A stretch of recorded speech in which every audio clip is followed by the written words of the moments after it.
YouTube.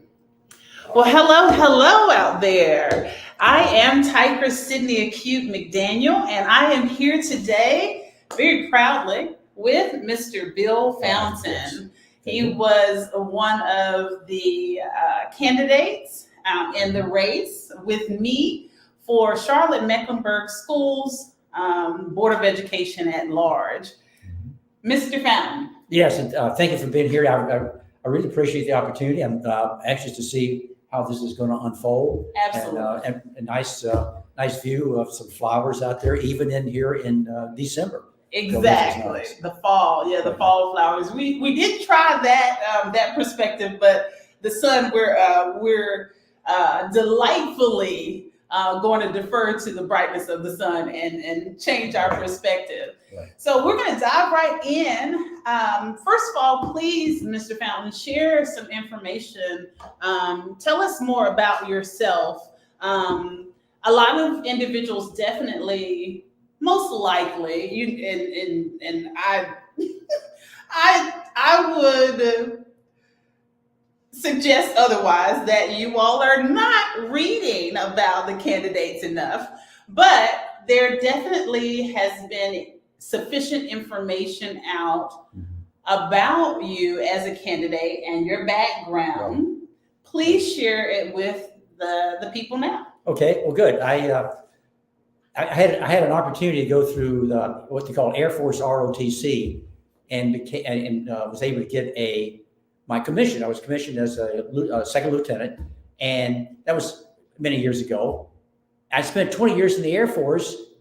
Most of it was flying fighters. I had 2 tours in Vietnam, and also I had a tour in Iceland where I used to actually intercept Soviet bombers, which was a kind of an exciting thing. But Iceland was not one of the most welcoming environments. It was just the wind blew a lot. So I spent my 20 years in the Air Force. Fortunately, at the very beginning of my career, I met my wife to be and I was learning how to fly the F-4. Okay. And we got married after my first tour in Vietnam. As soon as I came back from Vietnam, and then we went to England, and so that was kind of a thing there about England. And what that England kind of makes me think about that I had I don't even call it, I wouldn't call it an opportunity, but I went to 5 different high schools in 3 different countries. Wow. Since my dad was in the Air Force. Yes. And so I, since we followed that into the Air Force. And so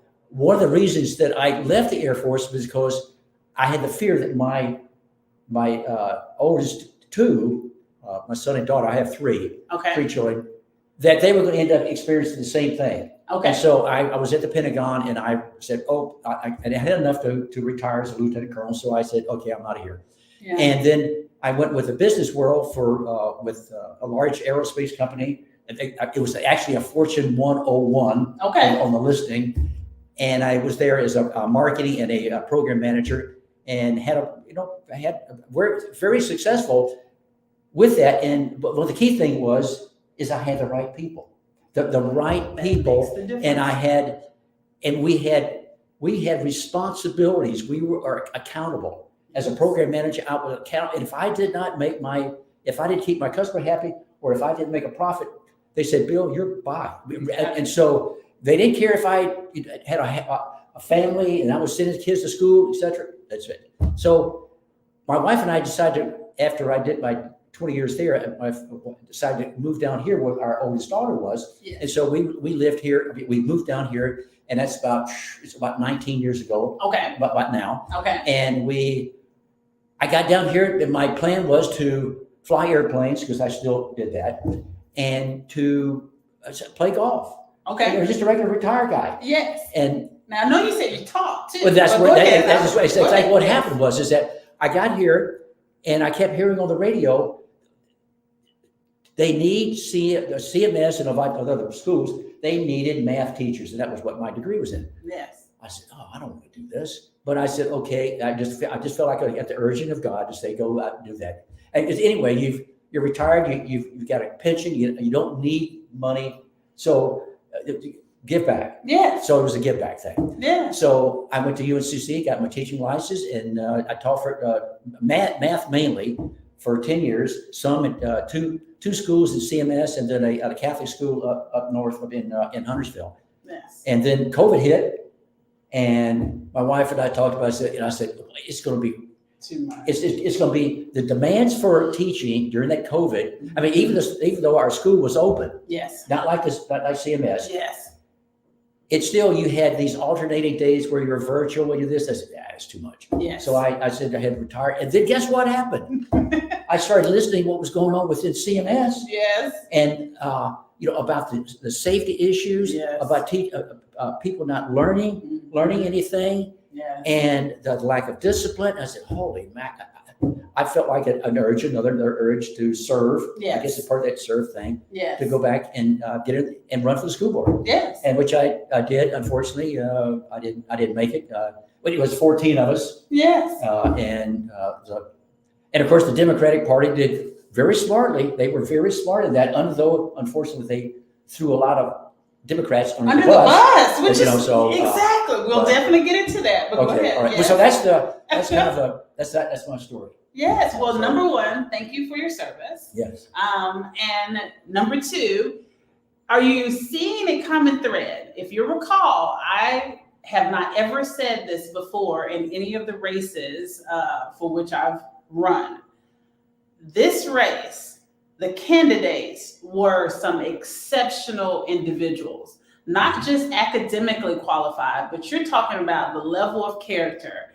And I have not ever said in a race that you cannot make a bad decision with any of these candidates. And he just proved that point. So again, thank you for your service. And I don't think you're understanding. I'm going to brag on him a little bit here. So I think you'll recall I'm also a military brat. Right. So I went in, my intentions were to go in Coast Guard, but I couldn't because of gynecological issues. So I took a back door. My dad was 82nd Airborne. Oh, wow. And he was in Germany. And everything that you were speaking about, the life choices and what to do with your kids, they made similar choices as it relates to me. So all of that stuff resonates very much so. And the fact that he's telling you how talented, even though he's being humble, of a pilot he was because of the nature of the environment that he was in. The fact that he did not have to go right back into the fullness of service, and that he felt a calling, the purposeful calling from God to move forward and throw his hat in the ring and lay his gifts and talents and objectivity and all that back at the feet of the students and the parents for the sake of CMS. So I think all of that is highly commendable, and I know you're not looking for any applause, but I, for one, appreciate you. Well, I appreciate that, because you feel your own thanks. It's like you're saying about if you're helping someone, and you get a positive feedback from that, even though sometimes students weren't always that commending, right? But still, you felt in your heart, hey, I'm doing the right thing, right? And I mean, even if I'm a gardener, right? You can see the fruits of that. In fact, I get calls back. I just met a girl in the grocery store the other day at Harris Teeter, and thanking me for the things that I did and teaching her geometry at the case. There you go. And so you're right. You do get a serving. You get almost as much back, I guess, as when you serve. You do, and I spoke about that because I often would mention transformative style of leadership, if you recall. And generally speaking, most teachers are. If they've been in any aspect of teaching, whether it's adult or child education, their scope is to be impactful. Most teachers don't get in it for self-gratification. They don't get in it for the money, right? You don't get in for the money, and you definitely don't get in it, for self-gratification. So, with that said, he made a comment, and let's segue into it. All right. Okay. And then, and this definitely touches upon, because now we'll lead into the lack of objectivity in local government. And this is exactly one of the many reasons why I invited Bill to be a part of this platform and have more opportunities to share who he is and what he is about. You mentioned that, as many of the other candidates also mentioned, that a lot of us Democrats, we were thrown under the bus by the Democratic Party. It was a very, very disconcerting situation. The general public, you have to realize you're not invited to all of the forums, okay? You may be minimally invited, whereas they claim that they have a live broadcast, right? Right. Yeah. But you're not privy to it in real time, and there's not a transcript that's released after or any of that. Yeah. So I need you to understand that you've got some pretty quality individuals that don't have scandal, attached to them, and they were just really pulling for. It was quite. I've spoke about it very firmly. I thought that it was very inappropriate, but I will let you share your experiences about that. Well, I can appreciate why the Democratic leadership of Mecklenburg County would probably want to do that. I mean, they said in press releases, et cetera, that if they allowed all the 11 Democrats, and I think there were 2 that were non-affiliated. Yes. If they allowed them to manipulate, work for the votes and everything, that it would allow me, a Republican, a chance to get in, and that could be, and I'm sure that was their thinking. However, I do feel, like you were mentioned, there were some very qualified people who were in there, and that had, I think, their ideas or their policy ideas were going to be more in line for the benefit of the people. You got it. For the students. Because this is a non-partisan race. Right. Let's make sure that is clear before he continues on, because there was way too much emphasis placed on party, and that was not the common goal nor the need for the purpose of transforming CMS. And so when the Democratic Party did that, they actually shot themselves in their own foot, because the individuals that have been elected now, that they handpicked through this throwing dirt on even other Democrats like myself, now we just are going to have more of the status quo, stagnation, and no transformation. But go ahead. I mean, you're right. I mean, in fact, one of the candidates was talking about getting rid of resource officers, and which I know as teaching at 2 CMS schools, those resource officers are very important. And not only that, but the students liked them. They had an adult that was not a teacher, that they could almost like a role model. Yes. I mean, and so there was an affirmative. I guess they were together. They had common likes. Yes. And when one of the candidates was saying that is pushing away students, and I said that's just opposite of what my observations were, and that hurts, and it's going to hurt.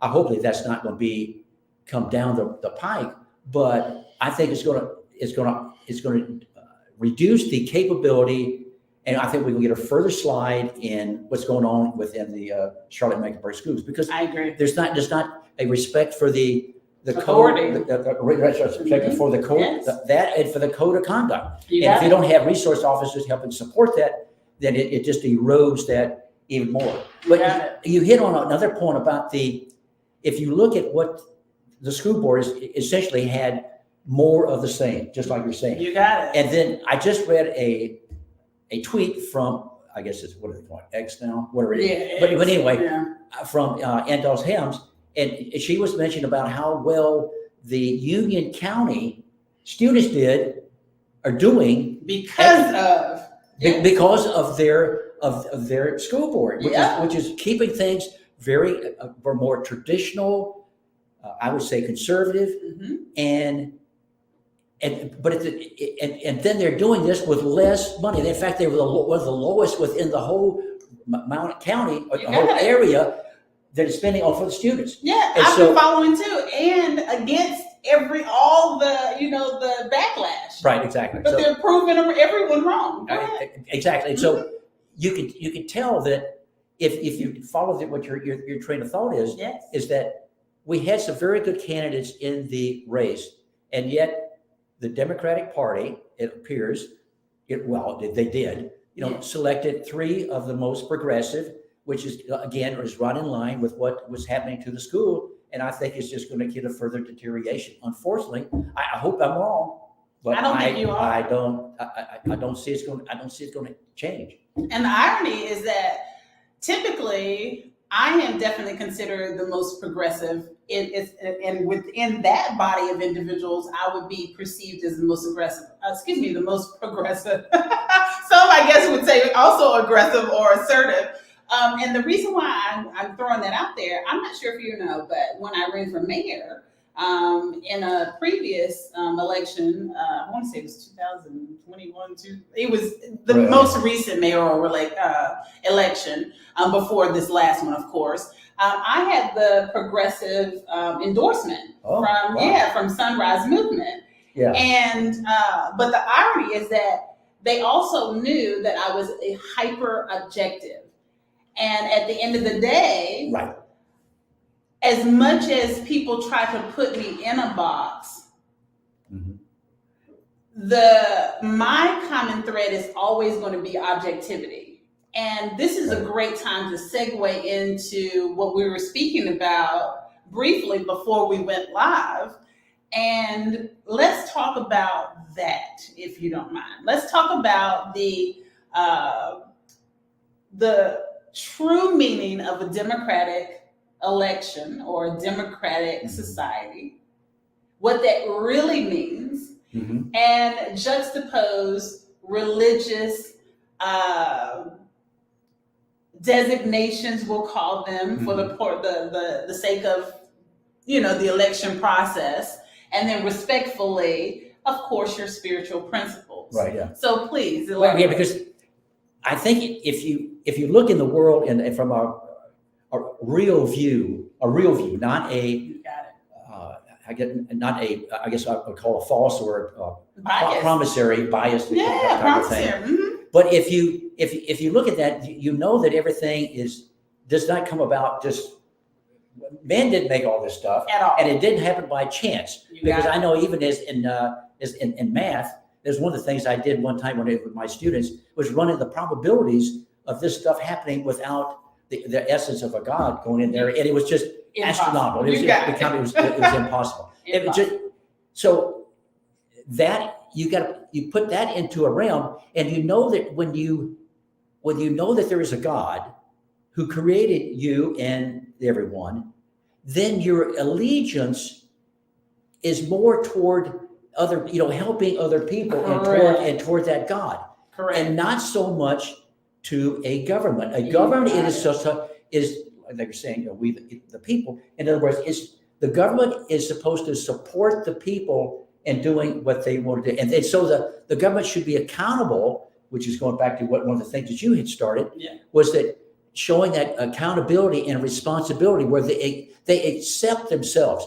Whereas now we're getting to the point where we rely so much on a big brother or government that we lose our own initiative, our own thinking, our own dreaming. Yes. We lose that. Yes. And that, I think that's counterproductive, and we end up being we end up being shorted. Yes. And we need to, and I think what's going on with the school system right now is continue to get into bigger and bigger government. I mean, granted that $2.5 billion, a lot of that stuff was needed, but I think a lot of it was not. And in fact, you just hear about I need to go. I'm going off a little bit. You're fine. No, this is relevant when you're talking about Democratic. But when people start thinking about, my taxes are going up, and they're poor people who are struggling to keep up with their property taxes, which had had an incredible reassessment,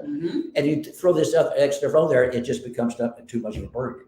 And that is not what a democratic society, we want to have a smaller government, but an efficient government. You got it. And you can almost take a look at what happened there in Union County. Yes. Which has a smaller money that goes into the schools. You got it. And yet they are producing better than a bigger school system, which is pouring tons of money. This is per student, not for the whole thing. You got per it. student, and then they're having all these different troubles, and they're coming like very done.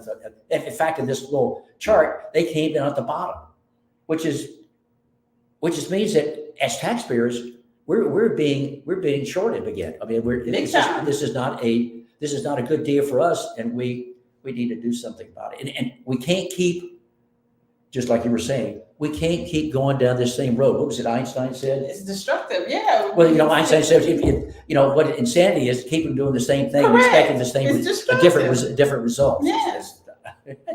You got it. It's crazy. And constitutionally, so I'll apply the legal element, and that's actually another reason why I wanted be able to have this opportunity on if only on my platform and through his, to expound upon the fact that he was 1,000% correct regarding statutory law. Oh, yeah. There was and I'll get back on the constitutionality of the function of democracy.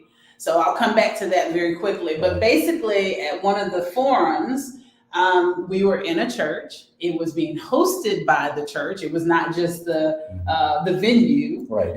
So it was inherently, inescapably religious. Mm-hmm. There were two pastors who were the mediators, in fact. Yeah. And I thought it was very interesting that they attacked. And I'm not being sprite with my words. They literally attacked him, and very inappropriately, when he said that the statute as it relates to what everyone is calling the Don't Say Gay, which is actually nowhere in that statute. I need everyone to understand there's nothing in that statute that even remotely is a nod to. I've read it over and over again, and I'm like, sometimes we have these individuals who they create this sensationalized title for things, and then everybody runs with it. Nothing in that statute, and you all know me with regards to being a new lawyer and always being legally inclined, there's nothing in that statute that even remotely hints toward and don't say gay type of mentality. The wholeness of that statute is about parental rights and redefining family, which I have pointed out several times. That was very necessary because sometimes you're a student doesn't have their biological parents. So it is important to expand the definition of parent to include a guardian, because that's the legalities of it all. So that's very, very commonsensical. That's straightforward. But basically, when he spoke in response to, what do you think about this Don't Say Gay bill, that he said, well, it needs to stay in place because it is all about the parental rights.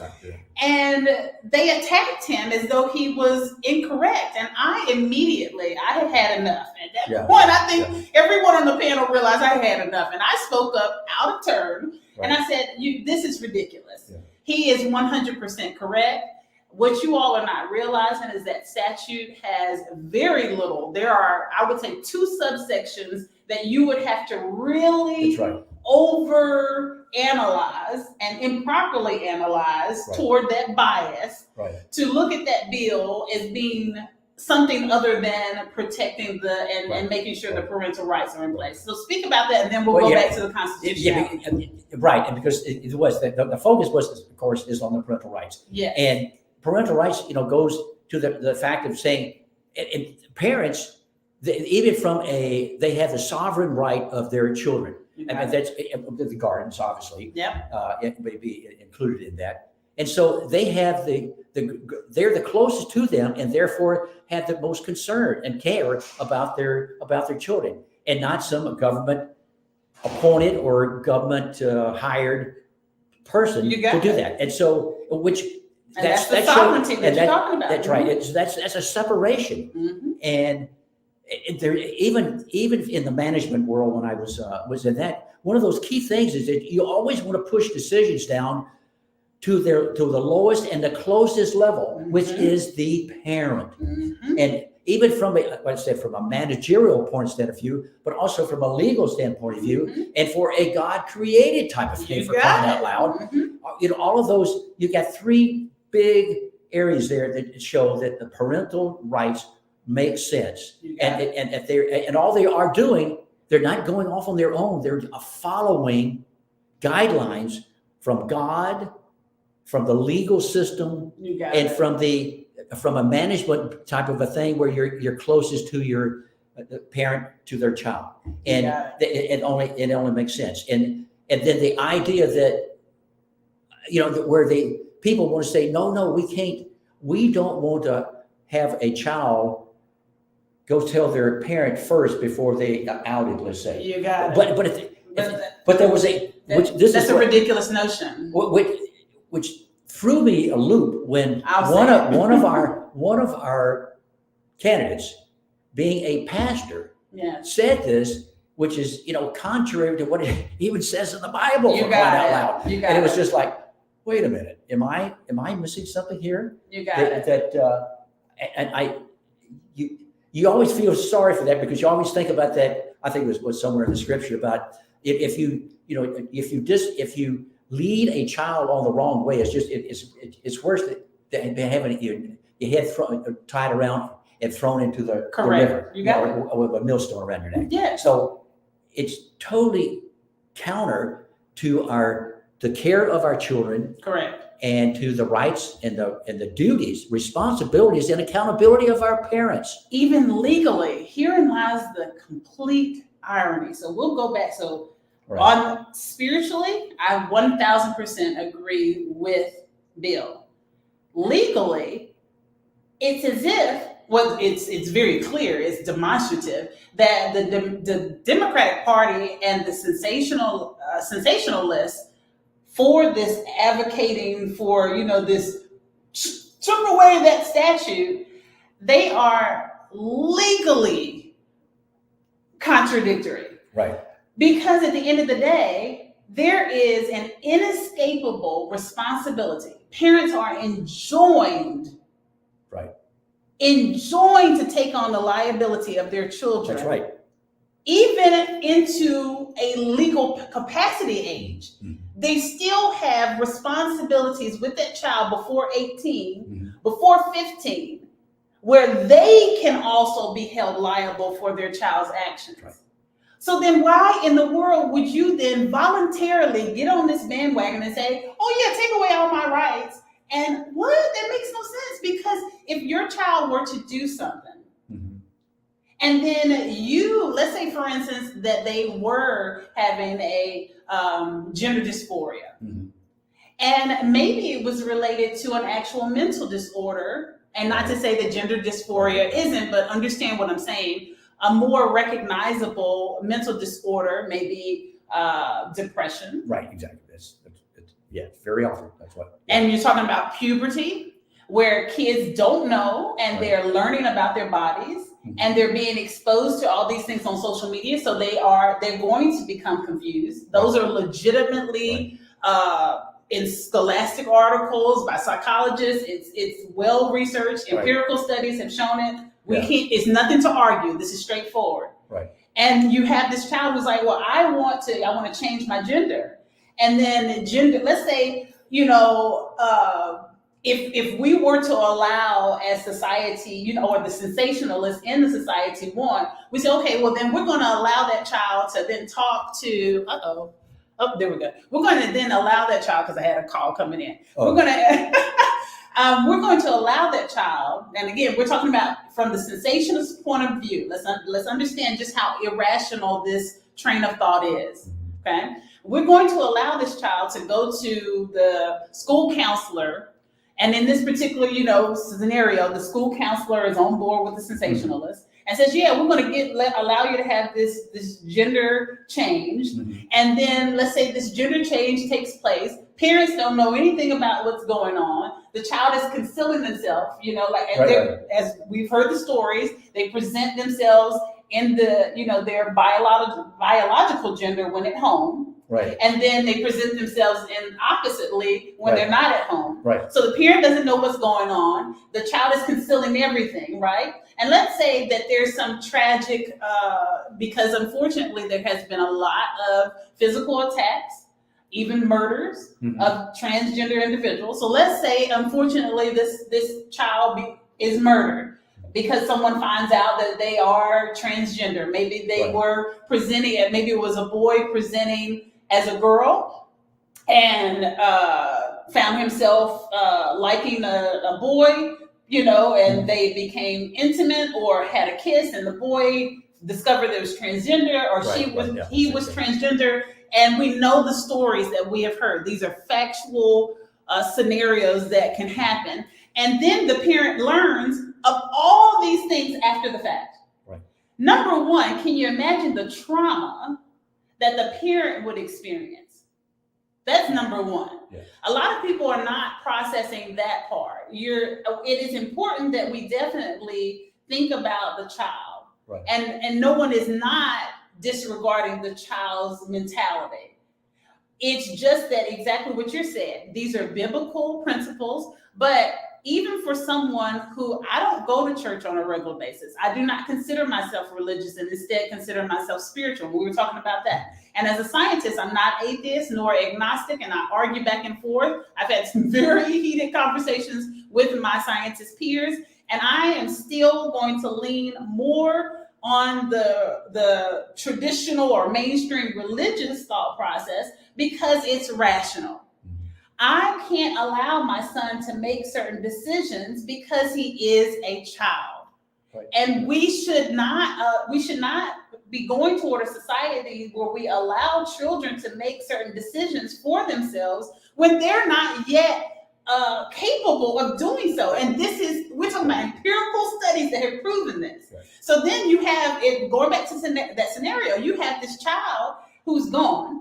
Parents didn't know anything, weren't in the loop. They have there's a legal requirement for their protected rights. Right. It's constitutional. I don't think you all are understanding. Parental rights are constitutionally inviolate. So I don't care how much North Carolina fusses about this statute.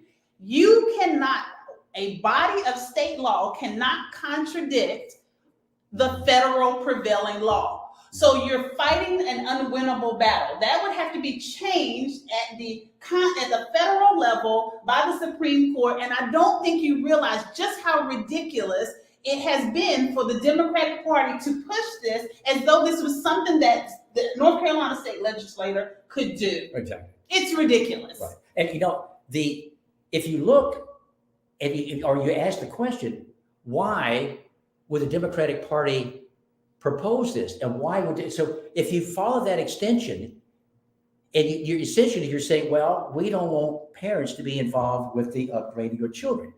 So and then you become then they become wards of the state. In other words, it becomes this is a control. Right.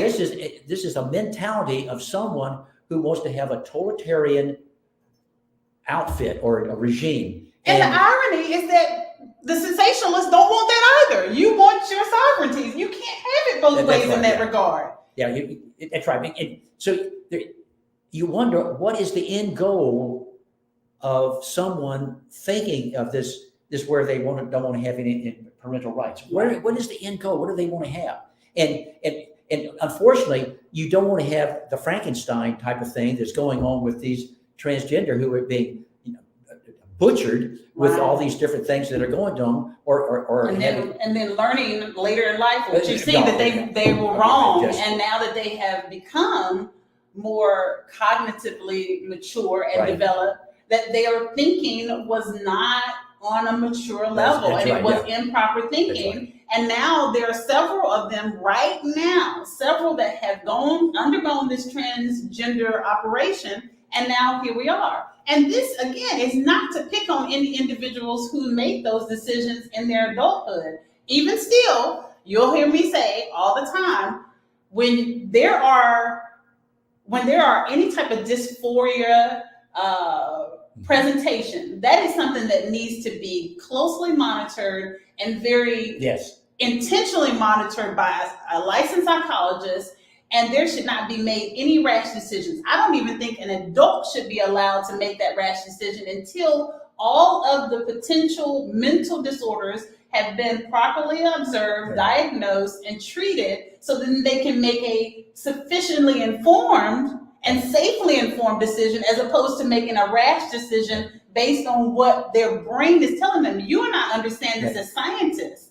Yeah. Yeah, but in fact, if you look what's happening in a lot of in Europe, particularly in Western Europe, you're seeing that they are reversing a lot of the things, the decisions they had made over the past several years about this transgender, and all coming down to the conclusion that it is a mental illness, It is. and that it needs to be that's the part that needs to be addressed, and that and they're forgetting the fact that there are certain things of laws of nature, and as a pilot, I always thought about thinking of I have the freedom to fly because we live by the laws of nature. In other words, there's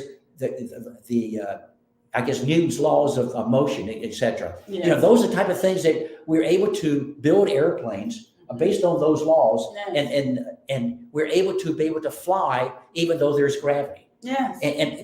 But that's we're living to a rule of God. Yes. We're just designing things to Natural be able to laws. do that. Yes. And so same thing with the natural law, that we're born man and woman, Yes. male and female, and you can't cross that.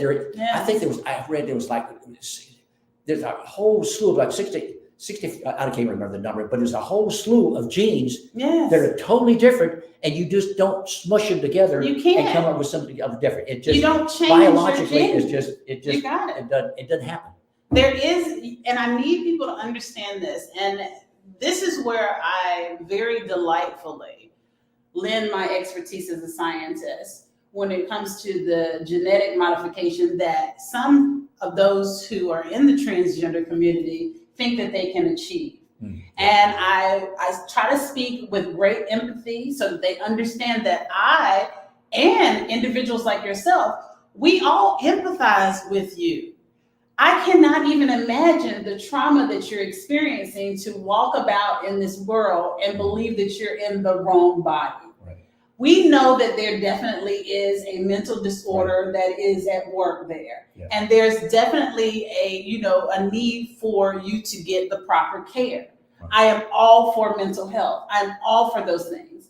And this is, again, not to dismiss anyone who has, let's say someone has gone through this entire process that I am suggesting, that I am professionally recommending, that you would have to go through an intense psychological process to determine whether or not this is a mental disorder, or you truly have been diagnosed that you have gender dysphoria, and that based on your genetic makeup, which can happen, there are anomalies. They are few and far between with the genetic makeup, where you and a lot of times we know that where you have maybe a hermaphrodite or things like that. It can happen, but you need to understand those situations are rare, and we needn't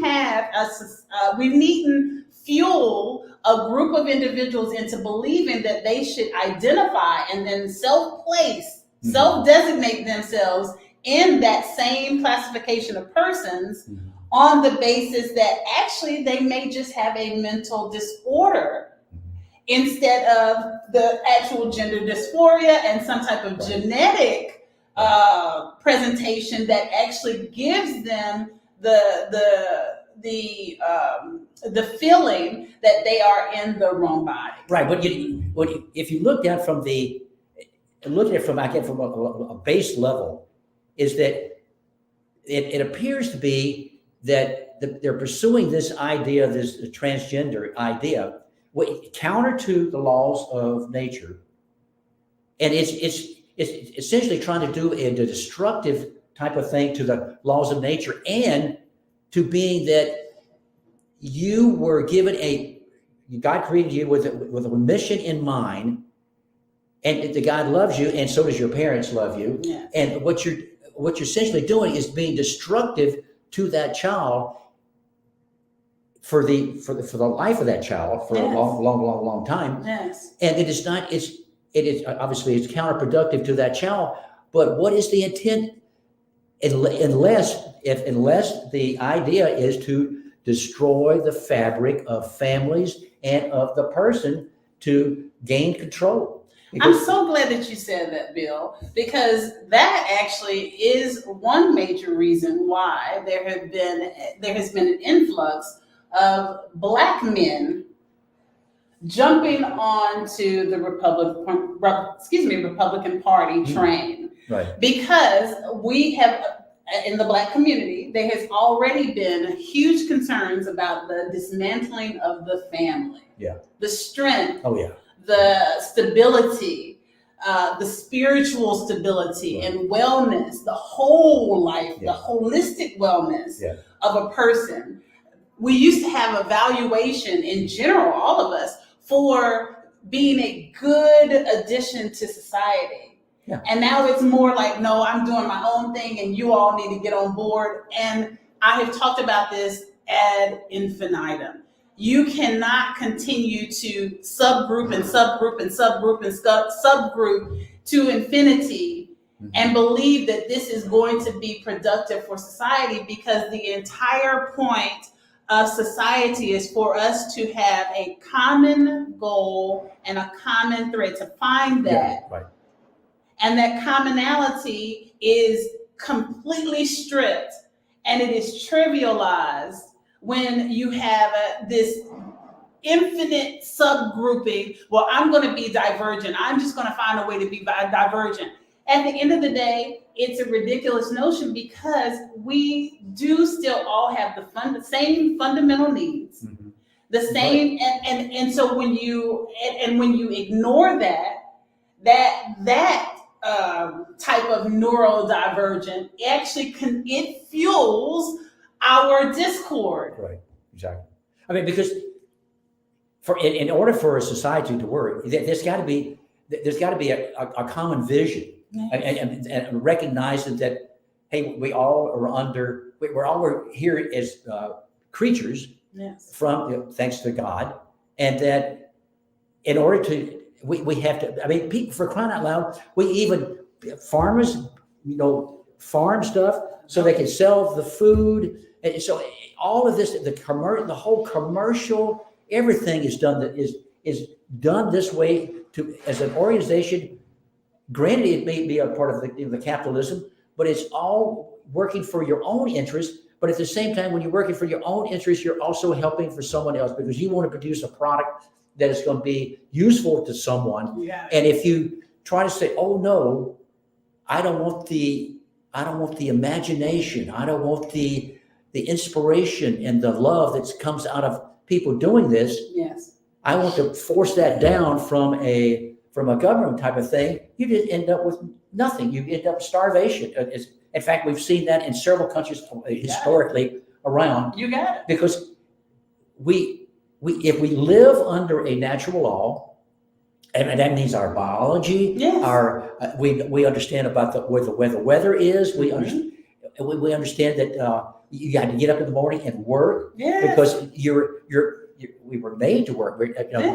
Granted, we should have some leisure to be able to read and et cetera. Yes. But you have to be a steward of the land. That's right. And we're talking about these principles, and this is the reason why I wanted to make sure that you saw that a scientist who is not religious, quote unquote, and a mathematician who is religious, that we have very common ideologies and Right. philosophies of life. Right. Yeah. And that you need to see that that's what, and it's good now we can go back to that. This is the essence of democracy. Mm-hmm. That's right. This is it. And this is why I have cautioned individuals to not immediately attack Black men who have switched parties to the Republican Party, because they are doing it on the basis of that. And a lot of you also know that I'm of Haitian descent, and that was what? Originally Republic. Yes, that's right. So a lot of times I think that when we are motivated by sensationalism and these hot topics, we lose sight of the rational objectivity that has to be core to our democracy. And when we do that, then we no longer have what should be the function of democracy. We go against what this really could be ideally and transformatively for the betterment of all of us. And that's what the democracy, that's what it is about statutorily. I know that as a Black woman sitting in front of you, of course, I fully understand our past. He fully understands our past, but we are here now. And in order for us to move forward, and that's what my logo is about, we can't keep looking toward the past. It's not so much as that we are ignoring anything. And again, I've said, I'm empathizing. I am a huge proponent for equity for obvious reasons. I'm a huge proponent for inclusivity. And I believe that most, as you've alluded to, most Christians do not inherently have hate for the LGBT community. It's quite the opposite. What I understand, and you tell me if I'm correct, because I was raised Baptist, that the disposition of your average Christian, quote unquote, is that of, I'm going to share with you the Word of God, which definitely shows you that what you're doing is opposite to the Word of God. But I'm not going to hate you through your process of returning to the principles of the Word of God. Am I understanding that? Right, because we believe that, that we love the sinner but hate the sin. Correct. And you start thinking about that. For instance, like the child who gets bombarded by these different ideas and notions about changing their sex. Yes. They're getting bad ideas coming into the end, and that's where we, with compassion, yes, you would say, no, don't listen to that. This is go back to the way God created you. Yes. You're going to be happier. There's all kinds of stories about people who have gone off that path that have ended up in misery. Yes. You want to go down this path, and you're going to be happy this way. Yes. I mean, it's going to take a while to do it. Yes. I mean, it's just like anyone who is, if you're recovering from anything, if you broke Yes. your leg, if you whatever, it's going to take a little bit of time of recovery to get yourself back up to, into healthy position. Yes. But you're going to be far better off with that. And it's the same thing what we're doing, if I may. Yes, please. If we go into the schools, yes, if you go into the schools and not ask or hold students responsible for their learning, yes. and teachers are responsible for their learning, and try to push these people, say, oh, we want to get you out of the school so you can go ahead and mature that way. We're robbing them of their future. And you got it. And to me, it's criminal what we're doing. I agree. Even we've got screwing up their minds. Yes. And from these false notions. Yes. But at the same time, not preparing them for their future. You got it. It's not right. I mean, you got it. It hurts our society. You got it. It diminishes our families. I mean, Yes. it's all kinds of different things that it undermines. And it's not like you're saying back to democracy. We, as a republic, we have we care about the common good. You got it. We care. People care about the common good, because if my neighbors are all law-abiding, Yes. then I'm going to live in peace. Yes.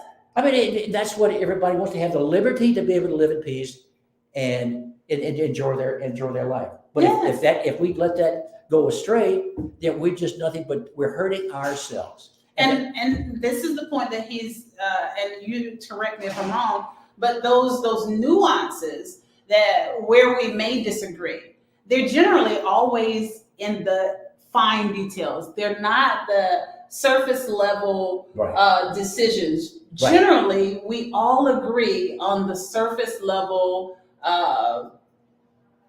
aspects of our daily lives. Right. Just like what you said, Yeah. right? Yeah. We all want clean water. Right. We all want clean air. Right. We all want it at no crazy increase in our taxation. That's right. We all want a living wage. We also all want to have that free economy where because not everybody wants to be a millionaire. This is just the truth. Exactly. You got it. And some people genuinely enjoy being a farmer, and some want to be. Exactly. I have my 3 degrees. I wanted this. This is you pursued the Air Force, pilot, mathematician.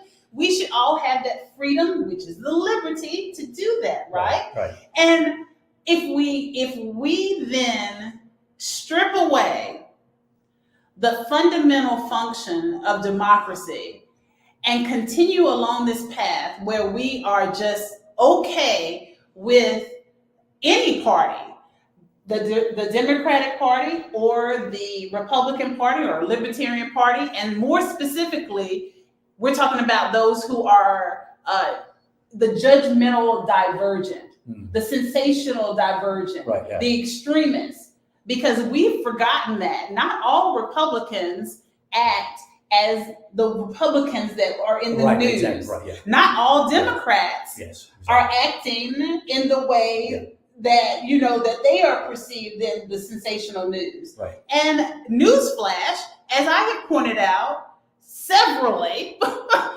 the Democrats that you think are very, very upstanding, I beg to differ, and I have been able to show you proof that they are not conducting themselves with high ethical rigor at all. So it is best that we approach our voting objectively. Right. It is best that we not just sign on to a candidate because of their party, and that we actually give someone the fullness of the opportunity to show themselves approved, right? Just like the Word of God speaks about. Show yourselves approved. If you want friends, be friendly. And I think that I'm going to superimpose that principle and apply it to the fact, because I talk about this all the time.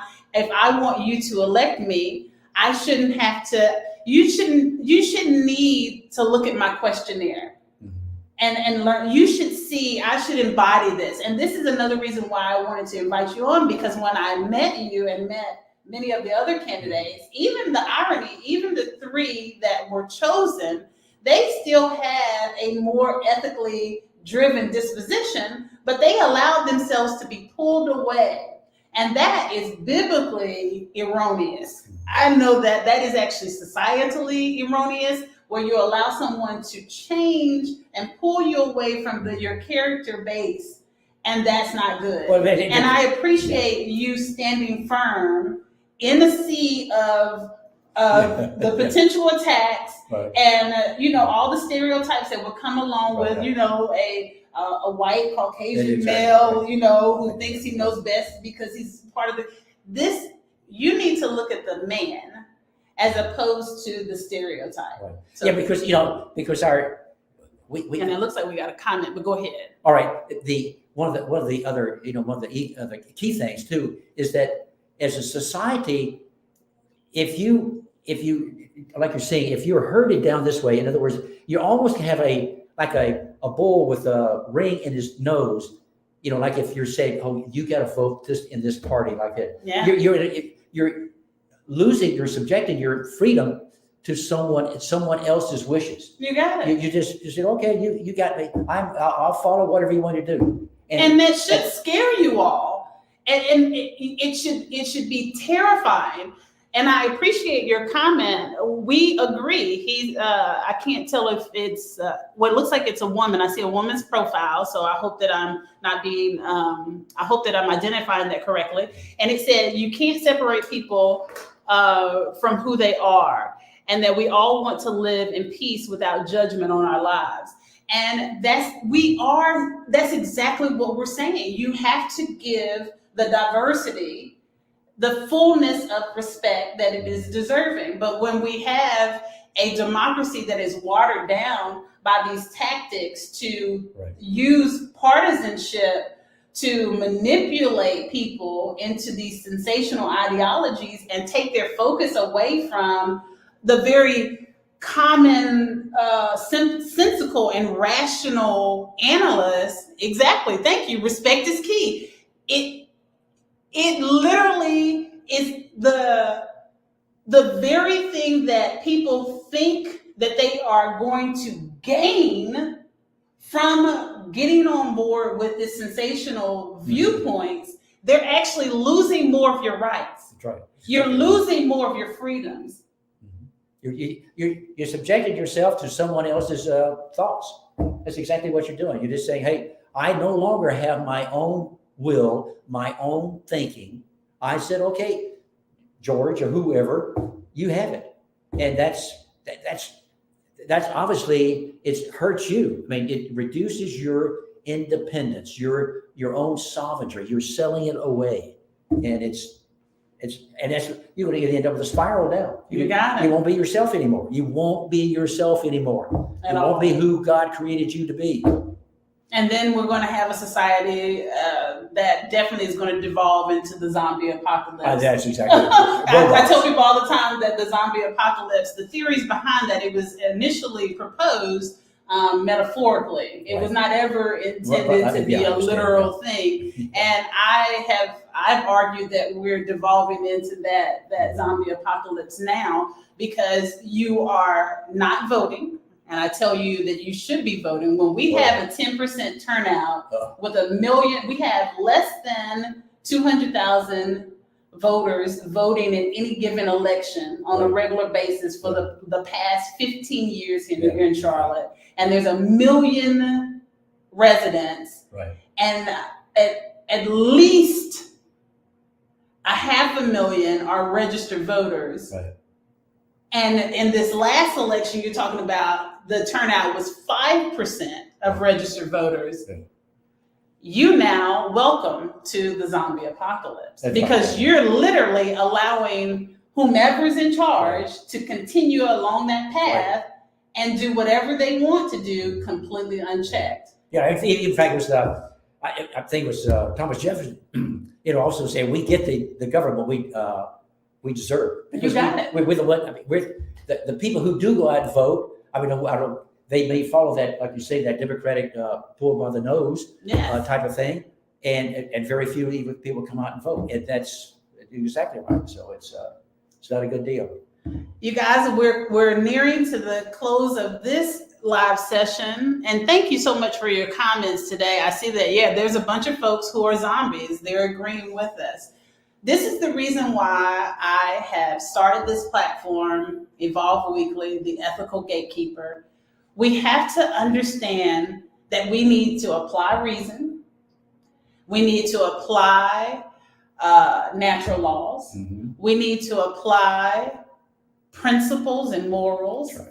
And as much as individuals try to deviate from that moral compass, at the end of the day, that moral compass, even for myself, began with the teachings from a religion. Mm-hmm. And I kept those. They are a stronghold in my life. And so I believe that when you have more conversation with me, as I've shared with you, you learn very quickly that even though I am a scientist, that I'm not agnostic and I'm not atheist.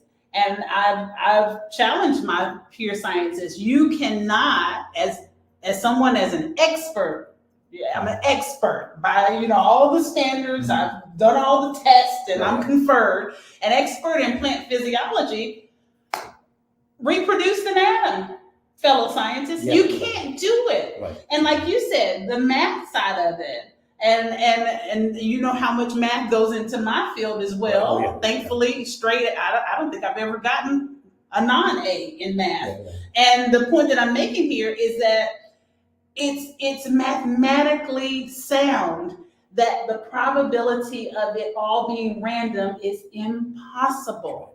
So then we should defer to the connection spiritually and holistically to this beautiful process of life, and understand that we are all placed here with diversity. We need to embrace it.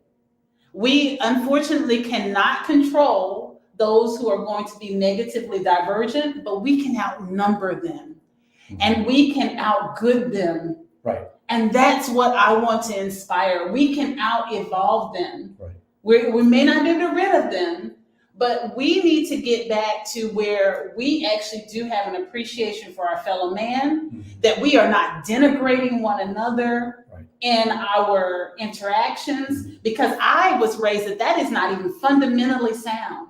There's nothing spiritually sound for me to walk about in this life. That is walking in hate. And that is not Christian. That is not religious. That is not spiritually sound to walk around and just hold hate for someone.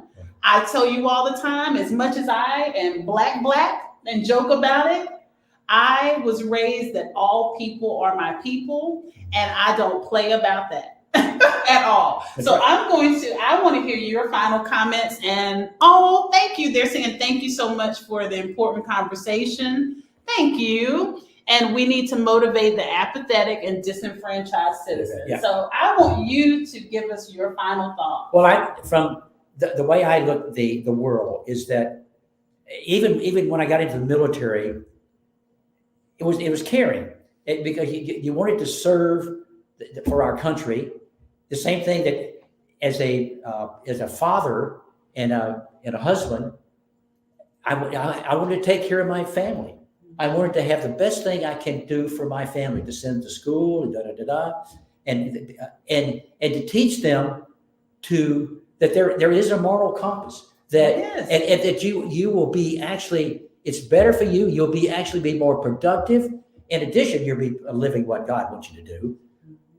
But if you set this, you want to go down this path, and that's all about caring. And that's, like you say, if we care about our students, we care about our government. If we do all that caring, then we need to participate. We need to get out and vote. We need to look at the different candidates, and we should not have a ring in our nose to pull us off into some direction that made some particular party or elitist thinks is going to be best for us. No, we want to do our own thinking and do what we know is going to be best for us and for our families and for our neighborhoods. Thank you. You got it. And have the wisdom and fortitude to not be dissuaded against that. That's right. Exactly right. Right? Yeah, exactly. And that's what we need for our kids. That's what you could have gotten for your kids, but now we have more of the same. Amen. We don't want it, but we can't vote ourselves in. I've told y'all a million times over, I can only vote for myself once. That's right, exactly. If I do it again, it's unlawful. Right. I mean, I get my license to practice law. Exactly. Yeah. So, but thank you so much, my pleasure. Mr. Bill Fountain. Absolute pleasure. He is a great addition to Charlotte. And you had the potential. Y'all had the potential to bring about some great individuals, and I knew it was going to happen. So I don't know if you heard what I said. I only voted for myself because I was just like, this is just, forgive my language. I won't curse since he's here, but it was an issue show, and we didn't deserve that. Our children didn't deserve that at all. But at the end of the day, it is up to you. So I'm bringing these platforms so that you can see that he is flesh and blood. He's a genuinely nice gentleman. You cannot look at Republican and just be dismissive. None of that's going to happen. It's also not viable to believe that our election laws are going to change so drastically at the will of the neurodivergent that there's not going to be a Democratic Party and a Republican Party and a Libertarian Party, and somehow you're just going to be able to have your wishes of chaos met in 2 years. None of it is realistic, and I'm telling you this as a lawyer now. You have to understand, it's not about just succumbing to, oh, now we gotta do something structured. It is wisdom is structured. You do need some type of structure. You don't want to see this world without some type of structure. Right. We are asking for a very bad thing if that's what you think you want. And I am challenging you through these sessions to remember that we have to have that moral compass. Right. We have to have some structure. And in that structure, we also get freedom and liberty. That's right. And we care, and that means responsibility. Like you're saying. All right. Thank you. Responsibility. I teach my son that all the time, that authority is much more about responsibility than the authority itself. Right. So, all right. Well, it's been my absolute pleasure. I knew this would be amazing. And it says, yeah, humans can't handle anarchy. No, you can't. And we fuss about it all the time, but the sheer irony. But we have come to the end of today's session. Thank you so much for joining us live. We definitely went live earlier today to accommodate Mr. Bill Fountain's schedule, and I'm so glad that we did, that we could work it in. Good. It has been an absolute joy. Yes, my pleasure. My pleasure. I enjoyed this, really did. Absolutely. Well, y'all have a wonderful, wonderful day. And again, this is Evolve Weekly, the Ethical Gatekeeper with Tigress Sydney Acute McDaniel and Mr. Bill Fountain. Follow him. Do you have social media? Tell them where they can well, keep up with I have a Facebook and I have a LinkedIn. Okay. Both of those. And I'll make sure to link those to this broadcast on all the social media. Oh, and I do have a Twitter. There you go. Well, X, right? Like you said, X. Yeah, X. Elect Fountain. Okay. There you go. Elect Fountain. All right. Well, y'all have a good day. Bye now.